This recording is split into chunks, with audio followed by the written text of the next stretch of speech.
Yo, what's up, YouTube? Welcome back to the Sports Scoop. Today we are doing top 5 rookie busts of the 2020 NFL season. Stay tuned for more.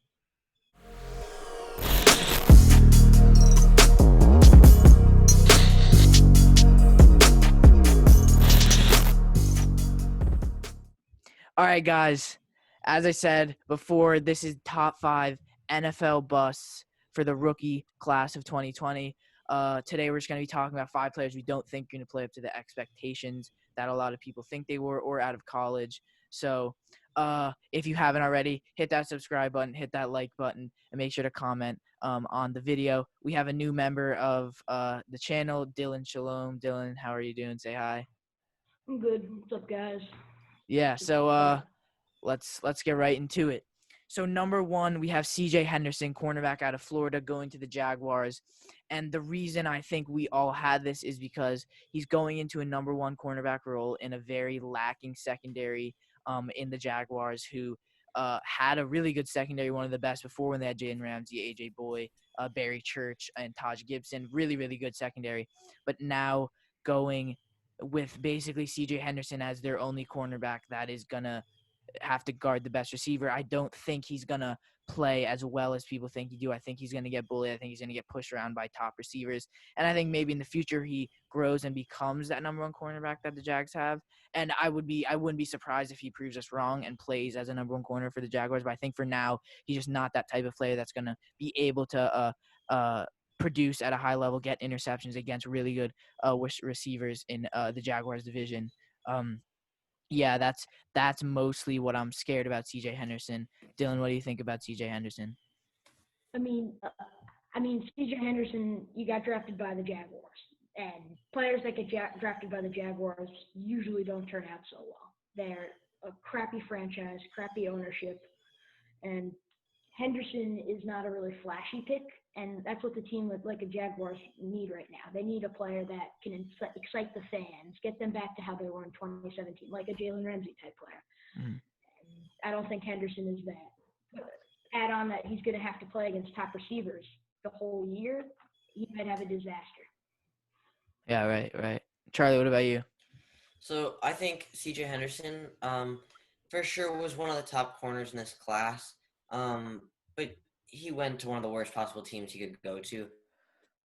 As you said, Dylan, like the Jaguars, not a great franchise right now, and I just think that he may turn out to be a good player in a few years. Maybe after he's offered his first contract with maybe a different team, he starts to shine. I think he could be a good player in a couple years, but just this year, I'm not sure how well he can adjust to be the number 1 corner.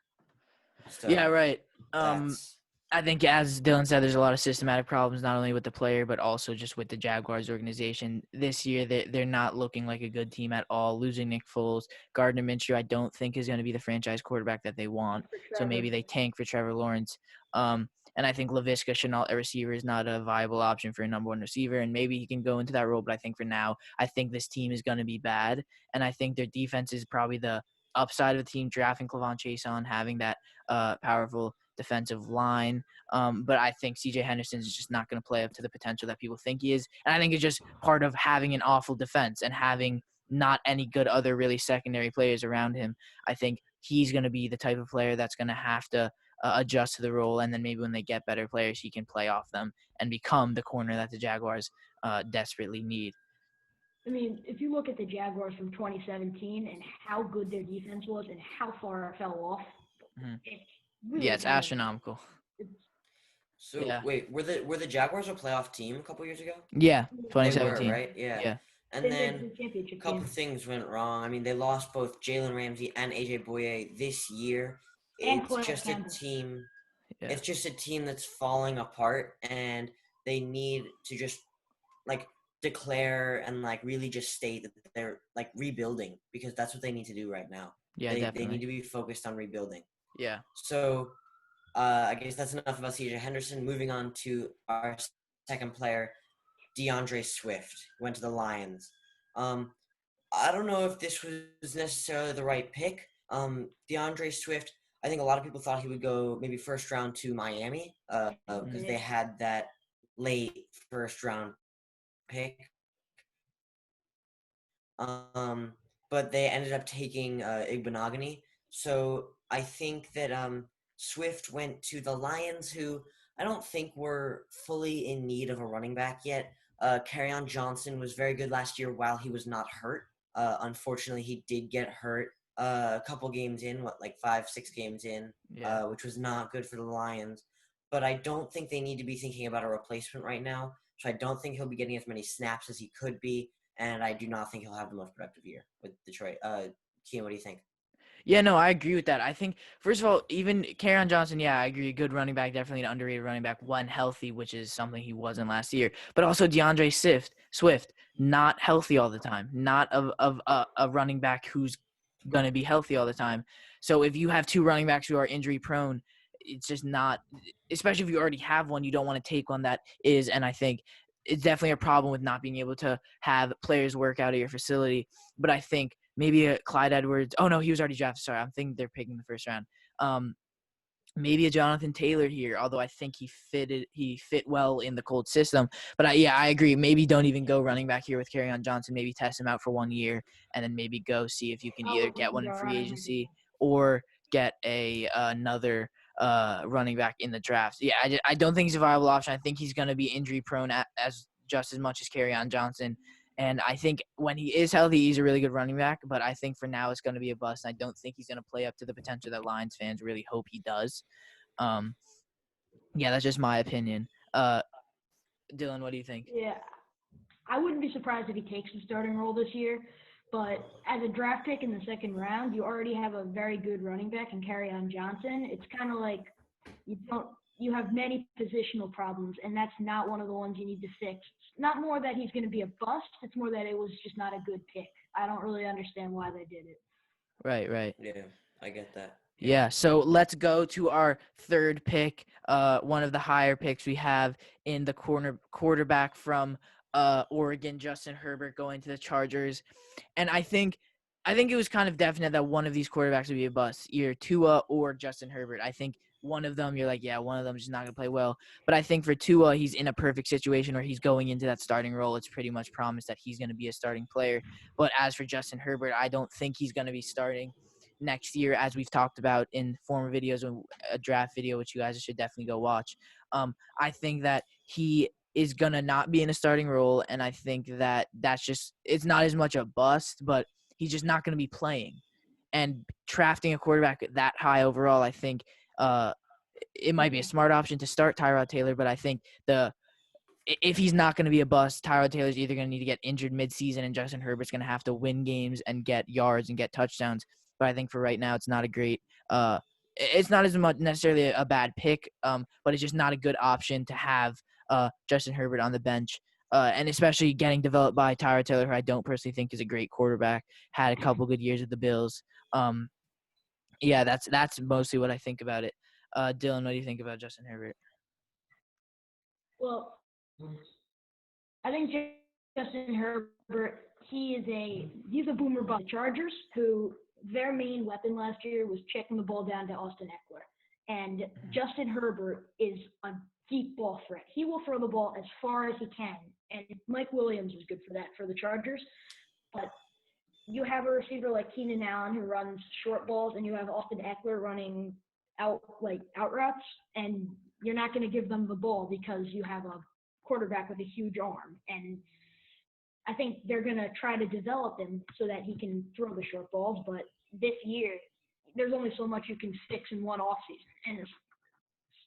And working off what you said about Tyrod Taylor, he's not someone who's going to teach him how to throw the short ball well either. He's a scrambling quarterback. He could throw a deep ball, but he's not a good role model for a quarterback with that big of an arm that needs to develop his shorter game.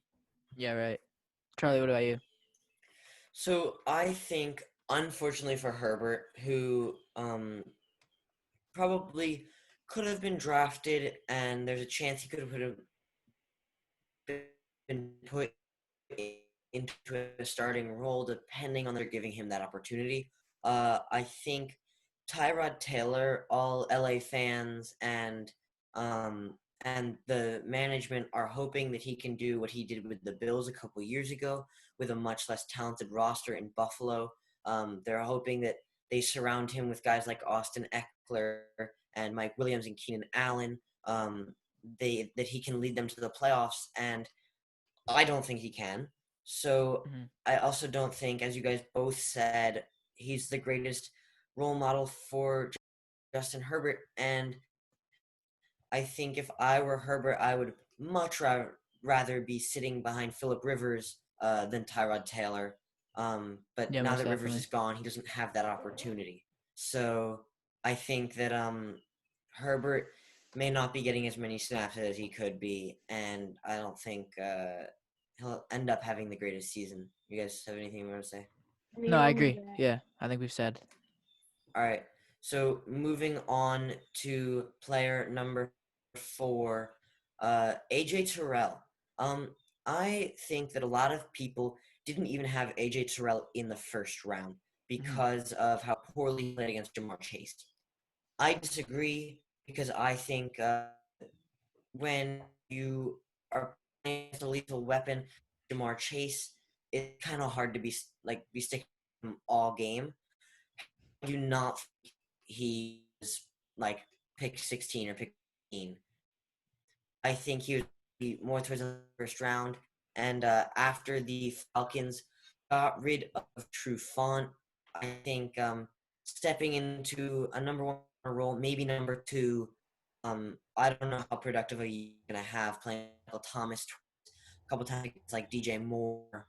Um, I don't know how productive he could possibly be in that division with the best quarterback in the league. Mhm. Yep. Kian. Yeah, I mean, first of all, AJ Terrell, I think people definitely are giving him a hard look because of how he played against Jamar Chase, which I think is fair and also unfair.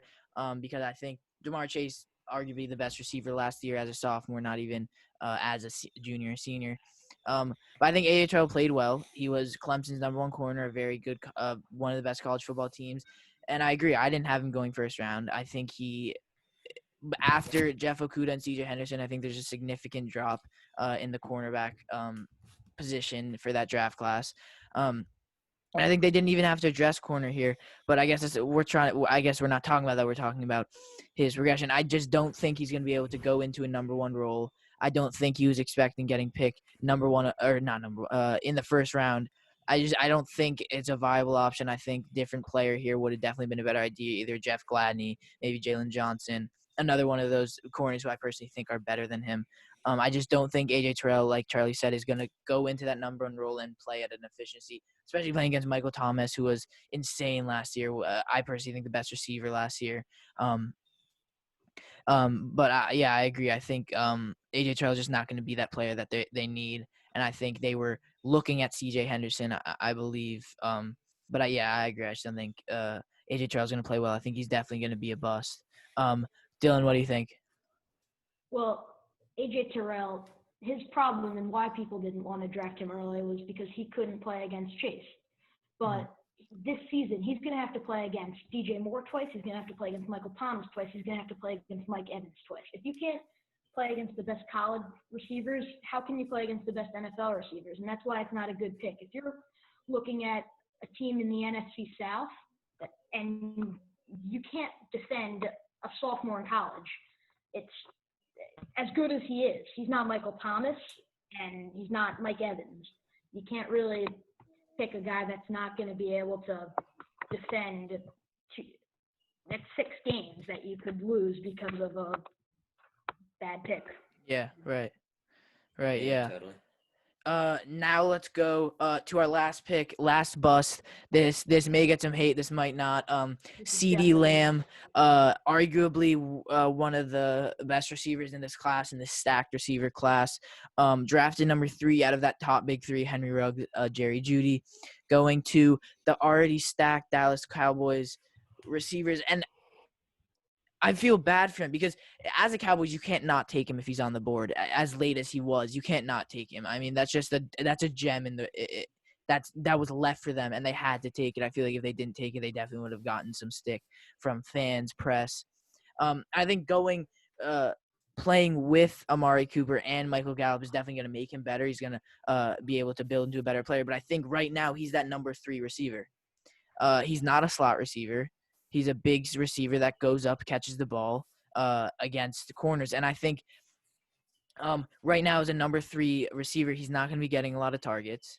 I think Dak Prescott's going to definitely go to Amari Cooper, Michael Gallup more, having a more established relationship. And it's also there's just not enough not enough ball for 3 receivers and also to feed Ezekiel Elliott, one of the better running backs in the league. I just don't think that there's literally just too many offensive players, which I know sounds dumb, but that's really what's happening. I think it just with 3 receivers that are that good. Michael Gallup, who I think is very underrated, who I think next season could have a huge season.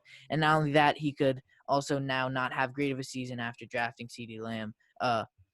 So I think it's a good pick. I think they stole him there, but I think he's just not going to play to the way he is unless Amari Cooper's traded or Michael Gallup and he gets to step into a bigger role on that team. Charlie, what do you think? So to clarify, like my thought process on this one, we all agreed on each of the 5 players we were going to be using for this. CeeDee Lamb was, for me, more of a bubble player because I don't think that he's going to be necessarily a bust, but he's not going to have as good of a season as people are hoping from him because he's not stepping into a number 1 or even number 2 role. So he's not going to be that 1,000-yard receiver this year, unfortunately for him, because he's just sitting behind a couple top receivers. So not necessarily a bust, but not getting the right amount of snaps for him this rookie year. I think the Cowboys weren't the team that were projected to take him, so I think that he was hoping for a lot more, and he just isn't going to get it. Dylan, what do you think? I've been talking about how each of the systems is wrong for the players, and none of the picks were bad players. They were bad picks. And with CeeDee Lamb, he was the best player on the board, and the Dallas Cowboys have a ginormous fan base. They wouldn't be able to stand it if they didn't take him. But CeeDee Lamb, he has to be furious that he was taken that low by the Dallas Cowboys because now he's a 3rd receiver. If any of the teams above them, or he had been passed over for one more pick and was taken by Miami, he would have been a number 1 or 2. And, I mean, he's a really good receiver, but he's not going to get the ball nearly enough to become a top receiver in the NFL because right now he's 4th on who's going to get the ball the most.